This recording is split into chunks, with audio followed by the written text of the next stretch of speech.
Hello, and thanks again for joining us for another Fathom Live. We are not in Kansas anymore, Toto.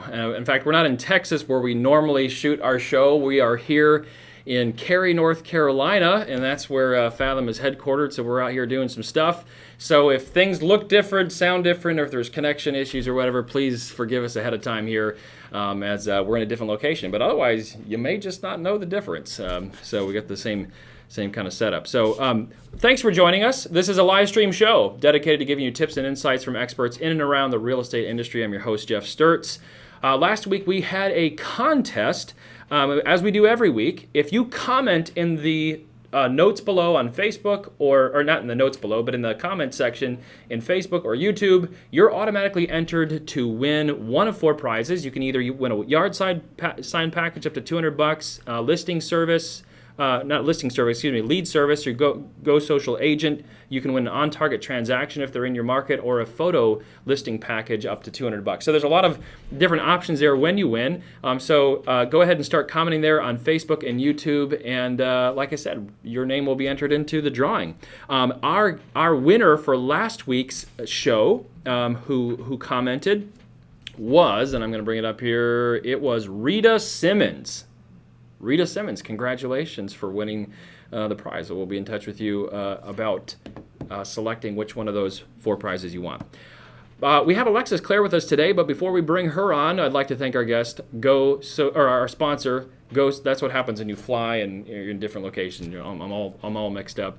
Our sponsor, not our guest, our sponsor is GoSocial Agent. GoSocial Agent offers affordable and effective social media marketing to help agents grow their business, including social media account setup, automated postings, agent-branded articles, buyer and seller handbooks, Facebook ad campaigns, and more. It's all to help you grow an online community and to generate leads. And if you happen to be a Fathom agent, you get a lot of this stuff for free.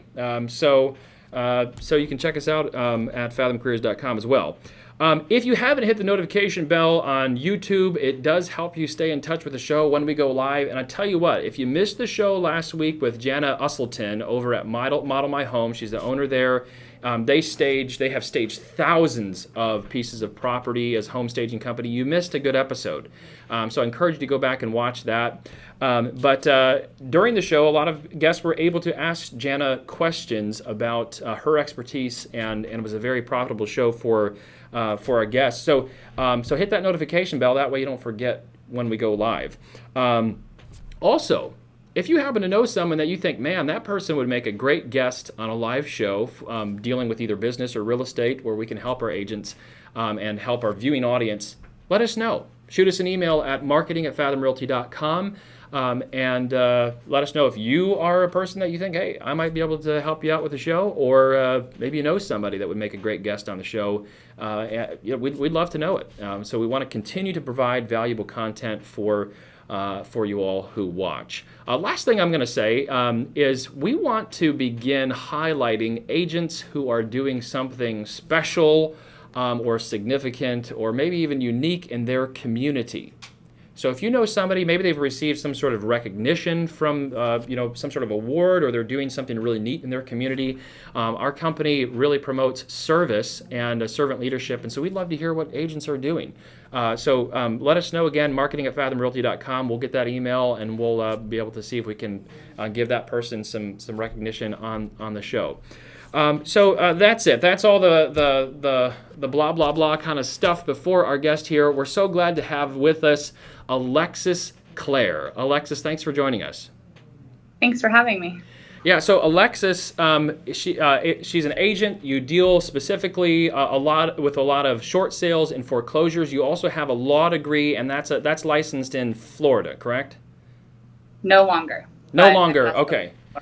But you still have that law mind, and that's probably what's gotten you into dealing with foreclosures and short sales, which do involve a lot of red tape. Now, I'm excited to jump into this topic with you, but I first want to bring up the fact that you grew up for a time in your life in one of my favorite places in the entire world, Green Bay, Wisconsin. That I did. My dad still lives there for some unknown reason. See, now you shouldn't say things like that.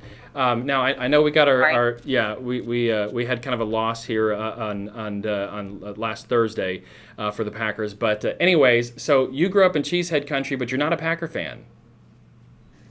My family really was, and I'm kind of anti what everyone else is doing. But I've been on the list for season tickets since I was like 5 or 6. Okay, so if our viewers don't understand this, season ticket sales are purchased. You purchase season tickets as a Packer fan for people generations to come. So how long have you been on that list, you said? However old I am, minus 5 years. Okay, and then you probably won't be like getting those tickets. They'll probably be going to your son. I think I'm number 10,000 on the list, give or take. That's probably not going to happen in my lifetime. So my son, it might happen in his. So there's your fun fact, folks. It's the crazy world of the Nort, Packer Cheesehead people up there in northern Wisconsin. So anyways, I'm glad we were able to make that connection earlier. So let's get into our topic here today about foreclosures and short sales. How did you get into real estate, and how did you end up doing this line of work?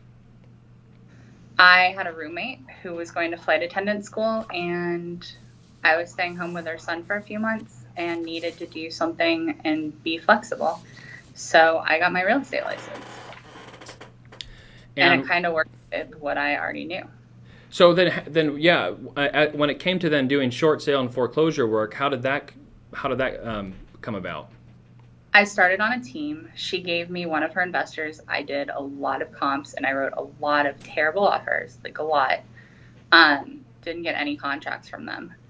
But I got pretty good at comps and contracts, and then the investors liked me.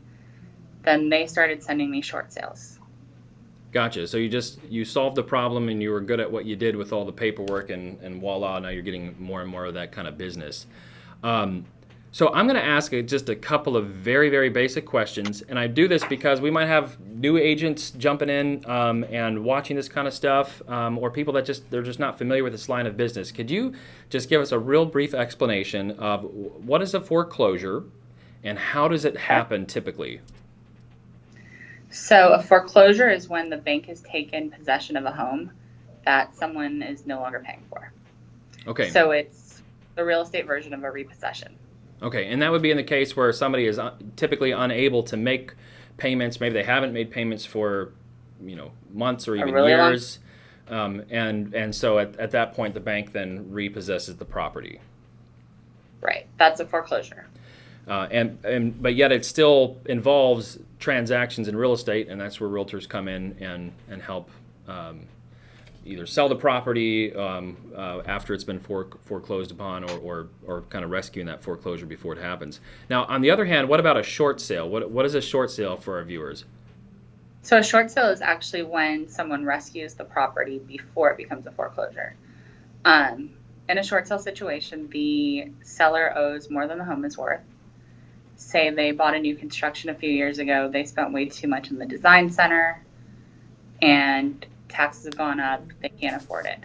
Or, they took a refi or a, second mortgage out, and then the price has gone down. For whatever reason, they can't afford their home payments anymore. So I've bought a home for, $300,000, and then the market drops, and I still owe $295,000 on that home, but the house is only worth $250,000, and I've lost my job and I can't make payments. And now I'm behind, I'm underwater, then, $45,000, not sure what to do. You just hire me to sell your home because you owe more than it's worth. So you have to ask the bank to take a short and do a short sale. Okay, so that's where the short comes in. That's where the bank actually then has to basically absorb some of the loss in order to get rid of the property, but hopefully for them at as little a loss as they can possibly absorb. Yes. So as it relates to short sales then, why are investors often involved in those sales? So you see a lot of signs on street corners that say we buy ugly houses, or we pay cash for houses, or whatever, at least in Dallas, Plano, everywhere you do. Those are investors. Investors find houses in other ways as well. For instance, they send out letters. As soon as they get the list of homes that are going into foreclosure or going to be auctioned, they start calling, emailing, mailing, door knocking, whatever. And a lot of times they'll find somebody that they can buy a house from, right? Because they might owe 120. That house might be worth 200. They can go give those people cash right now, right? But say it's the opposite situation. Say they owe 200. The house is worth 120.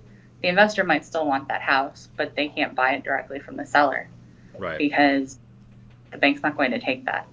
Then they have to get someone involved to do the short sale for them. Gotcha. Now, I want to kind of talk about what I would call maybe the good, the bad, and the ugly in this business, because when you're dealing with individuals or families who they're in a tight spot, they're in an impossible spot perhaps, and they're desperate.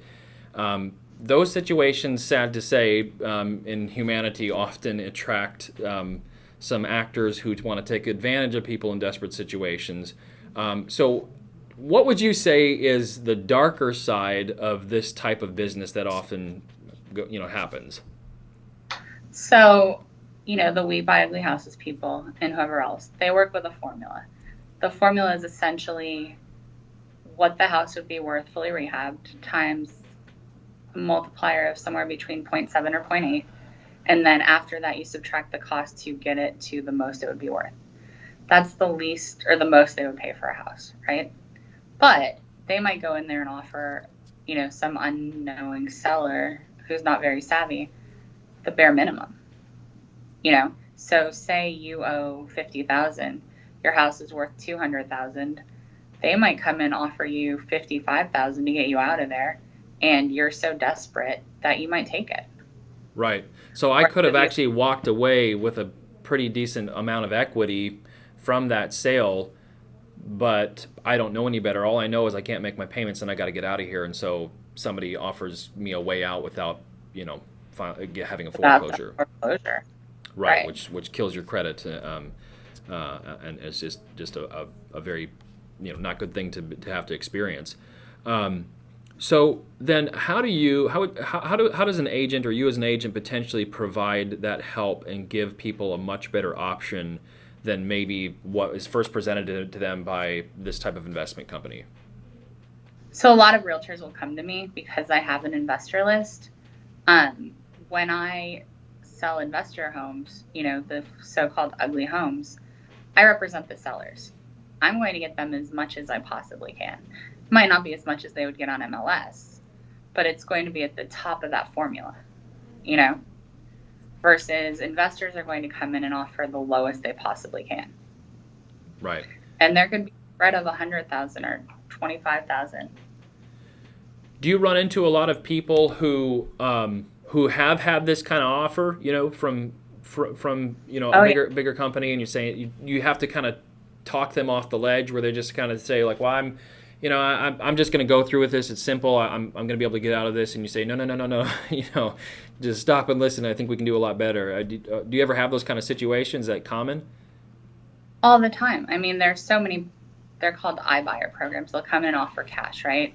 So there's Open Door. There's one that one of the bigger brokerages just partnered with. These buyers or buyer's agents come in. They write a contract to buyer and assigns, right? So assigns means they're trying to find someone else to buy it. If I say I'm buying a house for Alexis Claire and assigns, I'm probably not buying it, right? Then they'll give what's called an option period for $25, $50, $100 for a couple of weeks. Totally unnecessary on an investor contract, right? Because they should know right away if they want to buy a house or not. And then they go out there and say they've put an offer on your house for 50.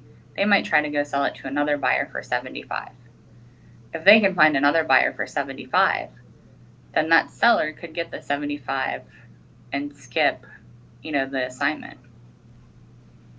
So that ends up being a disadvantage to the seller. Right. They have no idea that they're trying to sell this to somebody else. Right. The seller thinks 50,000 is what they're getting. Right. And that is what they're getting. So it's kind of a sort of a smoke screen, or we're not going to tell you what we're actually trying to do with your property then. actually, somebody just asked a question here that was something that I kind of wanted to talk about a little bit later here, but I think it relates. Krista asks, are you expecting an uptick of short sales in 2020 across the nation? We haven't had many in Nashville since the last market crash in 2008 through 2010. So what do you think is the future of short sales, and are we going to see more of that? And if we do, why? In your opinion. Okay. Of course, we don't all have a crystal ball, right? The market's definitely changing. If you look here, you can see days on market have gone up. You also see that people have bought prices at inflated rates. You know, there have been some guidelines that have tried to fix that since the last crash. But, you know, if you have 20 people bidding on one house the day it lists, you're buying a house at overvalue. It might appraise for that, but it can't sustain that, you know? And then once you do that, the taxes are going to go up significantly. You see a lot of people bought new construction and spent way too much in the design center or made crazy design choices like, I just heard of one with a second-story laundry room. You know, that might work for your family, but it's not what most people want, you know? And then, you know, the taxes go up. You might not have that same job or whatever. It happens. So a lot of new constructions are starting to go into foreclosure and short sale right now. So there does seem to be an uptick in it from what you're seeing. And I expect it will go up even further. Very good. You also have people, you know, at least where we live in Plano, taxes have crazily gone up, you know, and people have gone from, say, paying $2,000-$3,000 a year to owing $7,000, $8,000 a year. Right. That's, you know, $500 a month extra payment. And then people are taking out these property tax loans, which are insane, and they get a lien on your house without a major a big change in your life. If you can't afford your property taxes this year, you're probably not going to afford them next year. It just doesn't, you know? And these people are getting foreclosed on or being short saled.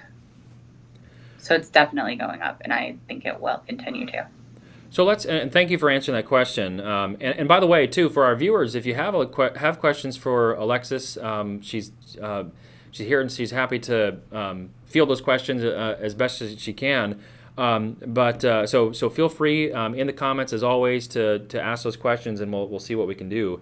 But let's talk about buying in the short sale and foreclosure world. If you're buying on the MLS, I guess to say it simply, which is better to look for, a foreclosure or a short sale or just traditional real estate? So if you're looking we're talking the best deal, right? Right. So when a bank lists a foreclosure, what they usually do is they talk to an agent, ask for a BPO, which is a broker price opinion, right? So say the agent says that they think the house is worth $100,000. So then the bank is like, well, what do you think we can do to get that sold in 30 days? You know, and their agent might say, knock it down 5%, 10%, whatever the number is, right? And so those properties will be slightly discounted. But then when that happens, you know, their goal is multiple offers. So if you have 10 people bidding on something that's discounted 5 or 10%, you might knock it up to 100% or 105, even 120. You just never know. Short sales, the seller just wants out, you know, they're making no money, no matter how it plays out. The seller's walking away with, except for potentially cash for keys, which we can talk about later. So the seller in a short sale doesn't really care what their offer is. They just want out. The bank still has to approve it, though. Banks sometimes in foreclosures, let's go back to that, they also sometimes overprice it, hoping to negotiate down. Then when you're looking at retail sales, you have a lot of agents that aren't great at pricing, that are overpricing, but you also have a lot of agents that aren't great at pricing, that are underpricing. It just depends. You need a good agent that can look at comps and tell you what a home is worth. And one of the things about short sales, it takes like 3 months to close. So if you're looking for a quick close, a short sale is probably not your deal. Yeah, so why is that? Why is the time frame different for a short sale? I mean, that's a very long closing time. Well, first it has to be approved by the lender, and then they just have their processes and red tape. Once they get approved, they send out either an appraiser or an agent to do a broker price opinion or both. Then they have to get that approved. Every response from them takes a few days. They ask for more stuff. It tacks on more time. Gotcha. So if I'm walking into, in fact, my wife and I, our first home that we bought as sort of an investment, and we remodeled the whole thing, and it was sold as is as a foreclosure. But if someone's interested in buying a foreclosure, what would you say would be just some cautions and maybe some opportunities that they should be looking out for? Well, one of the things about a foreclosure versus a short sale, in a short sale or a retail sale, you get a seller's disclosure, which tells you everything that's happened with the house, right? That they know about. In a foreclosure, there is no seller's disclosure, so you have no idea the condition of the house. Because the seller's gone. I mean, the bank owns it, but what happened in the home while the seller was there might be. I mean, that could be ancient history by the time you come to the house. No, they're not required to tell you. So in a foreclosure, I would make sure, unless you're a really savvy investor who can walk in and know, you need to get a really good inspection. I'm going to ask you another question. This is from Greg. He said, and I think we talked about this previously when we talked before the show. He asked, can you negotiate an agreed short sale price from a lender or directly with the lender, or does a buyer's agent determine a communication path for negotiation? So on a short sale, the listing agent lists it for a price, right? Then the new trend is that the short sale or the lender comes in and does an appraisal. Once the short sale company, or once they send out someone to do the broker price opinion or the appraisal, that determines, they usually give a discount based on what that price is. I've seen them take less than that. And you're doing, like, when if the house is, say, listed, as a short sale, but it's listed at, $250, and I come in and say, would you take $230? I'm asking that question to the bank, not to the actual resident living there, right? Well, you ask to the resident living there, who's the seller, but it still has to be agreed on by the bank. Because they're the ones that are going to take the loss and the discount.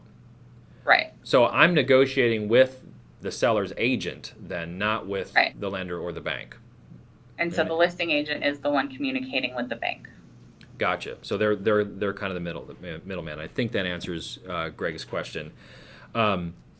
So with foreclosures, you just don't know, and that's probably why you'll see them listed as is, because there may be problems with it that they're unable to disclose.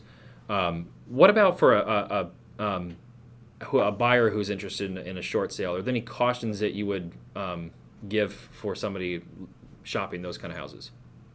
So if I was showing a buyer who wanted to look at a short sale, I would call the agent and make sure that they haven't negotiated an offer yet. Lenders require them to be on MLS for 2 weeks or 15 days. And they have to be active, even if the seller has agreed to a contract and the lender hasn't approved it because they won't until 15 days. If the seller's already agreed to one contract, they can't agree to another one. Right. So when I'm seeing that short sale listed, they may have already contracted with somebody to sell the house, and it's just on there for formal reasons, not because they're actually looking for more buyers.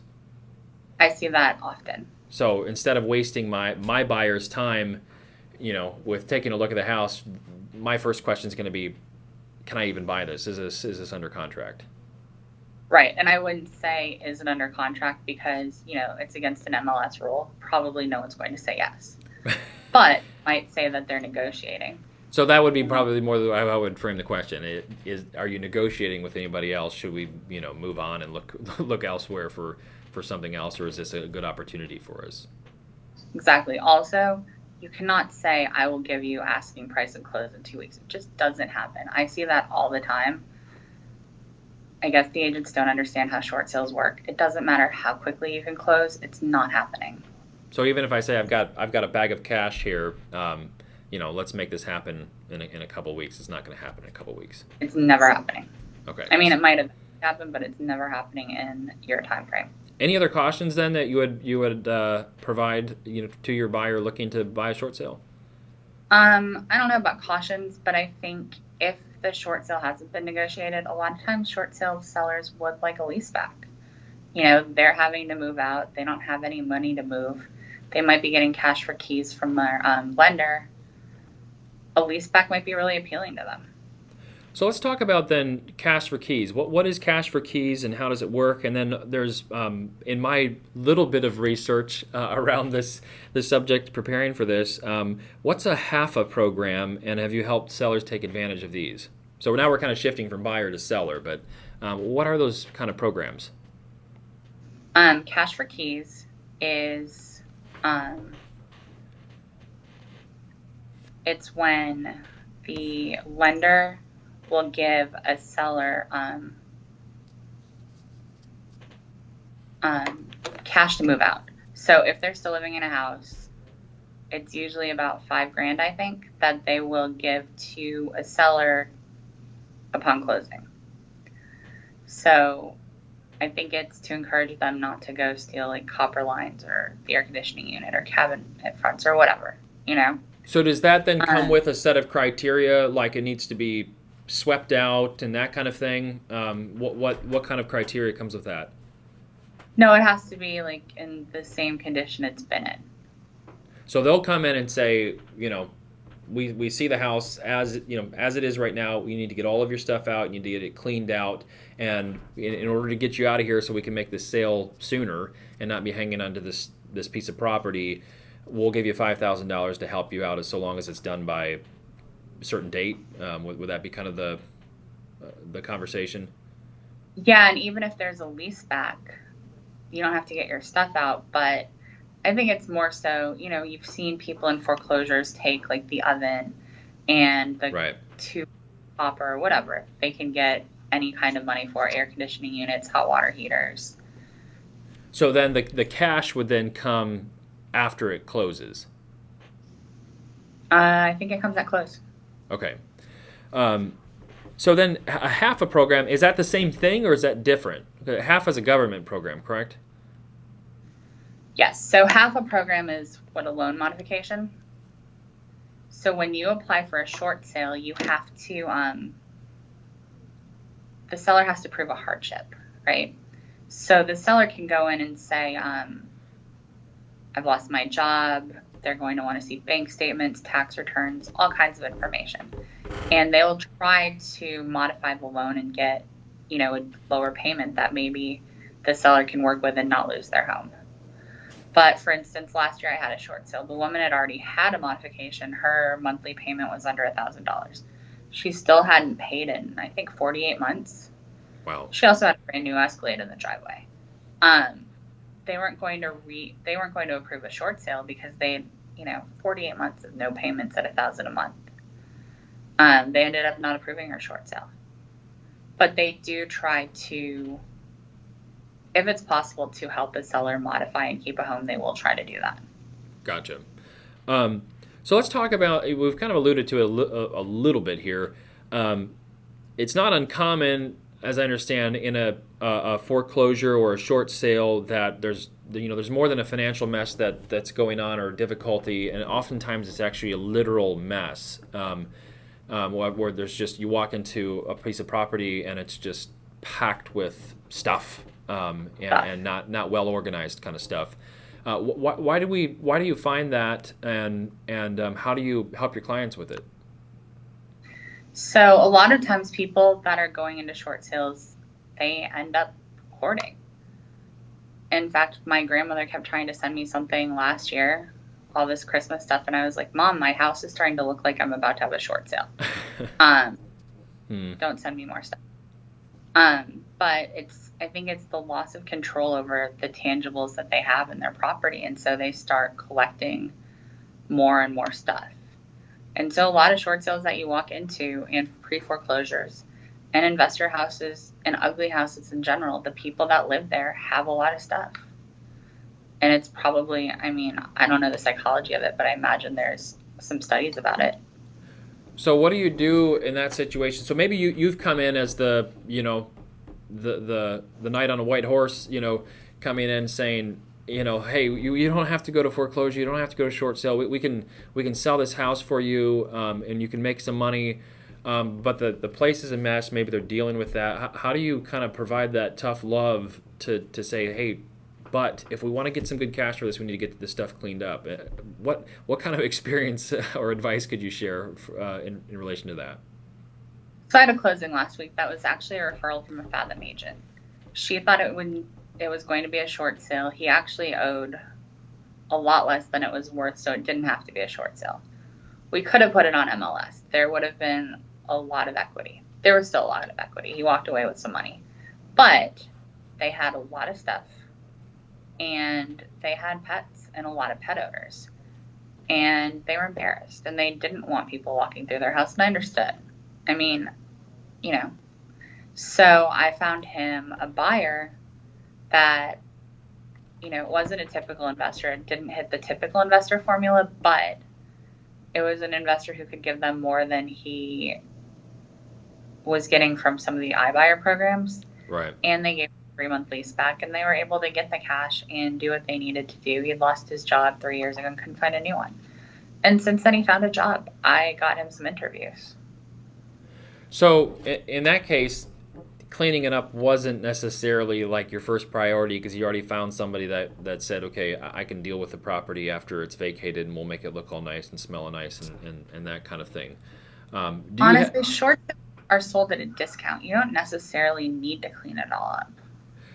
So in relation to that, then, what about like photography? Do you attempt to go into a short sale? Again, if people don't have the money to make the payments, the likelihood is they're not going to have money to put a fresh coat of paint on the walls and spruce everything up to do that. To make it ready for photography. So do you do photography, or do you some teaser photography to show here's kind of some features, or what are ways that you can still market it? So on short sales, we have a great photographer, Charles Larsdorf, that I use on almost all of my listings. My short sales, I don't use him because they need one buyer to agree to the bank sales price, right? But do you really need 300 people coming in to look at a discounted price because you've made it look really, really amazing when you have to list it for 2 weeks? It's not really in the seller's best interest, Have you ever done where, and I know Charles has done this kind of stuff, and maybe it was somebody that was in the middle of a remodel and had to move, suddenly, where they do that virtual staging and they have an artist come and say, here's what it looks like, but here's what it could look like. Have you ever done any of that kind of stuff, or would you advise it? I do virtual staging. I wouldn't advise it on a short sale. So the thing is, the short sales are usually discounted, between 10 and 25%. And so if you're putting a house, properties will list will sell for the right price, right? If you want top dollar, then you want the professional photographer to come in, and you might want him to virtually stage or virtually declutter or both, But if you're listing a property at a significant discount and it's going to sell, significantly discounted houses with amazing pictures are going to have more people running through. I mean, I had one last summer where someone called me at 6:45 on the 4th of July wanting my sellers to let them in. And there's no reason 4th of July on a short sale. He's Right. like, I really wants that neighborhood. Well, that is, but it's the 4th of July. Right. So really nice pictures, or maybe that don't even represent the property that well, can be more of a disadvantage to you as an agent than an advantage. In short sales. In short sales, right.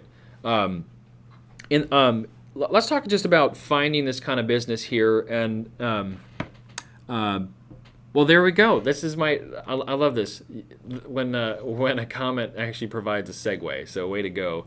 We should give a segue award, shouldn't we? For every time somebody provides a segue question, we should just give another award. We'll have to think about that. I like it. Maybe a gift card, because believe it or not, just about every week somebody provides the question that's going to be the next question here. So way to go, Helen. Helen says, where do I find a list of short sales in my area? And the question that I was going to ask you was, if an agent was interested in doing this type of real estate, whether it is foreclosures or short sales, where do they find this business? So there are foreclosure lists, right? And pre-foreclosure lists that you can pay for. And if you're looking at those lists, you go door knock, call whatever you want, and you find out. But I will tell you this, there are so many investors door knocking and calling and sending letters, at least where we live. But that's why so many investors are involved. They're hitting on these people looking for pre-foreclosures where they'll find some equity. And if there's no equity, they might call an agent to list it as a short. But short sales are time consuming. They are beating. You have to kind of be not really a psychologist, but you have to be able to listen and then move forward. And that's really hard for some people to do. So if someone's interested in doing this kind of work, then would you suggest that they look for that relationship with an investor to be able to help broker these deals? I mean, that might work. You need to find the right investor who's actually meeting these people. You have to find ones that are sending letters. You could send your own letters.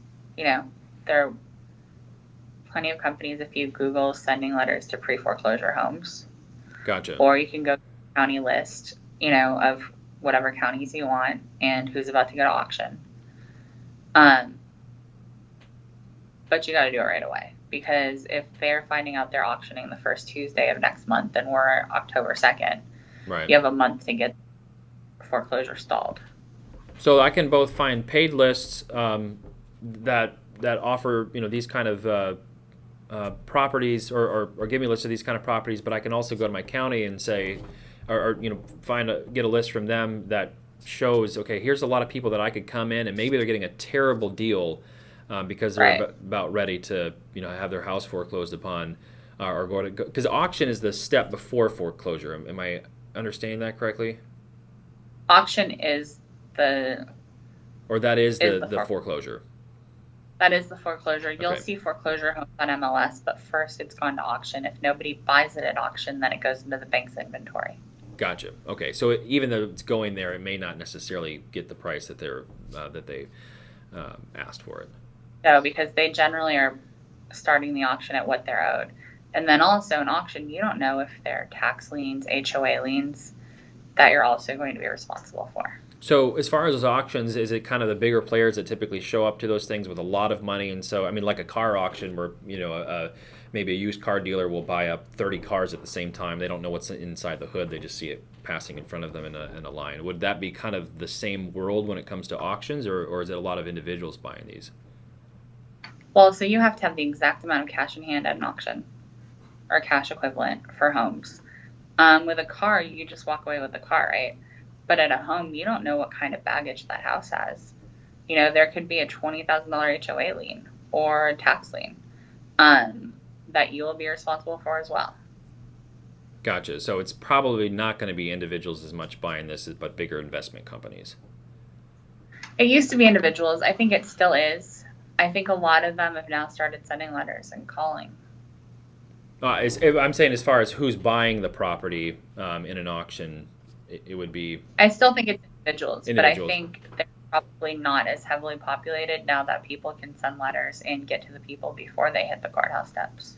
So if I did want to get into that business, I want to have a system set up in place so that when I get that list, I get postcards in the mail tomorrow, so that that they're saying, hey, I can, I've looked at your piece of property, or maybe just generally, I might be able to help you, walk away with some equity or something like that on your home. And I think there are companies that you can just pay to send those postcards out for you. And so they're just doing it on your behalf, and then you get a listing like you would through, or not a listing, but a lead, through them like you would, Zillow or something else. I mean, when I list a short sale, I've seen people hand me, stacks of solicitation. I mean, there are a lot of people marketing them. Wow. Well, let me ask you just kind of as we're wrapping things up here, and I know you've mentioned some of the items here, but I know there's a lot of red tape, and having gone through the rigors of a law degree, red tape is probably like, you know, like dessert, right? I mean, it's like, hey, you know, this is what I do, this is what I love, right? So what kind of red tape is an agent getting into as they get into a short sale or foreclosure? There's just a lot of negotiating. It's a big deal. You know, you've got these people's homes on the line. You want to do what's best for them. If you don't make the short sale happen, their house might get foreclosed on. And that sucks. You know what I mean? Right. So if you're going to do it, make sure you know what you're doing, or you work with someone who knows what they're doing, because it's a liability. Somebody asked, Jennifer asked, what is the best company to buy the lists from? Can you give any recommendations for that? That I cannot, but I promise you, if you Google it, you will get so many options.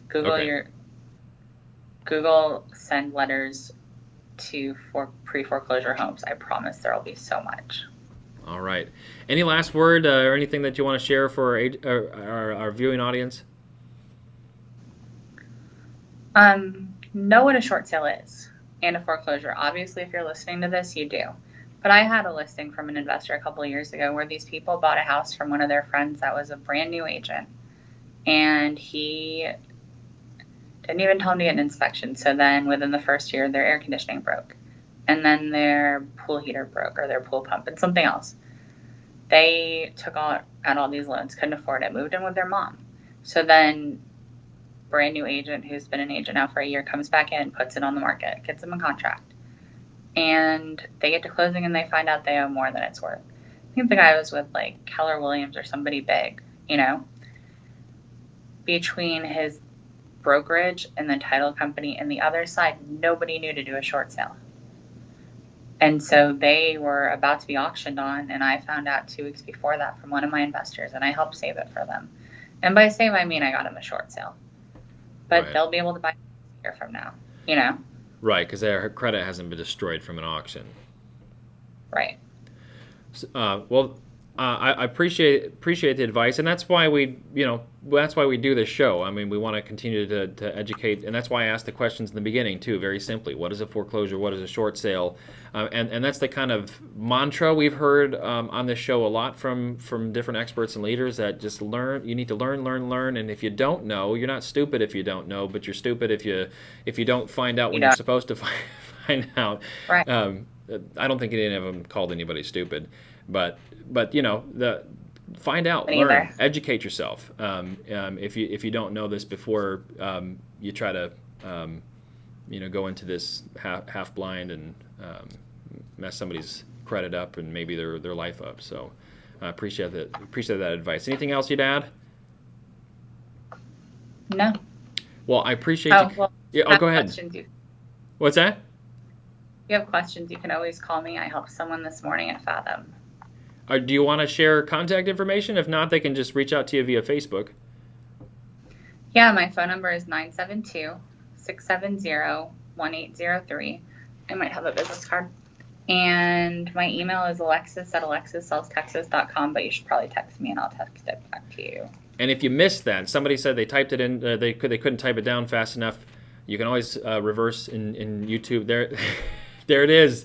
You can take a screenshot and you can call Alexis, and she will help you out with that. So, Alexis, I've already seen a lot of great comments here from our viewers.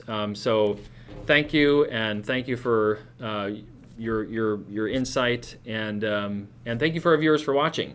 We'll let you go, Alexis. For the rest of you all, remember that Fathom Realty offers 100% commission and the tools designed for your success. So if you are thinking about making a switch, hundreds and actually thousands of agents have made a switch to Fathom and have called Fathom their home. We offer 100% commission. We offer a CRM, transaction management system, a marketing you actually get a marketing kit when you join, but you also get marketing resources. There's truly affordable health care, and I don't have my list in front of me, and I'm suffering from jet lag. So since that's the case, go to fathomcareers.com. What's that? I said it's 1 hour, Jeff. More like not sleep lag. I don't know if that's a thing, but it's, when you fly way too early. But go to fathomcareers.com, and you're going to learn all about our company. We have our commission structure and fees right on the homepage, and get in touch with us, and we'd love to share with you more about this company. Next week, our guest, here's my notes, guests plural, we have John Rowan and Jeff Sterner, and Jeff spells his name right, with G-E-O. In fact, our names are strangely similar. I think we're only three letters off, both first and last there. They are agents, and Jeff is a owner at Goosehead Insurance Agency in Fort Worth, Texas. They've worked with a lot of agents to provide homeowners insurance for their clients. So they're going to be offering insight into all of that world next Wednesday here, 1:30 Central Time. We'll see you then.